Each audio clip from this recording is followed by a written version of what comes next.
तो 25% लोग जो है वो दुनिया में साइकेट्री के इलनेस का शिकार है। अच्छा, हर एज की अलग बीमारी है।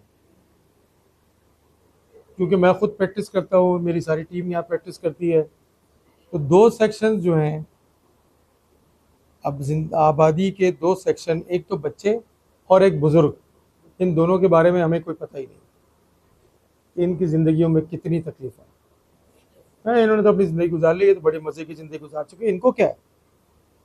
और बच्चों को तो कुछ हो ही नहीं सकता। और अगर आप परसेंटेज निकालें तो आप हैरान हो जाएंगे कि कितनी तेज़ी से जहनी बीमारी है। ये दो सेक्शन में। अच्छा, जो यंग एडल्ट हैं उनकी बीमारी अलग है, जैसे नशा। अब बहुत बड़ा एक कॉमन बीमारी जो 2 लाख मैं बता रहा हूँ आपको, इन 2 लाख से बता रहा हूँ मैं आपको सारी चीज़ें। तो और जो मैं अलमिया की बात कर रहा हूँ, देखिए 50% आबादी जो है ना वो फीमेल्स की है दुनिया के अंदर तकरीबन। पाकिस्तान में भी ऐसी है, और 50% मेल की है। सबसे बड़ी मिसाल फाउंटेन हाउस है। आप देखिए 100 बेड हैं यहाँ पे और 300 मर्दों के हैं। क्या शो कर रहा है ये? क्या शो कर रहा है ये? बीमारियां तो बराबर बराबर हो रही हैं।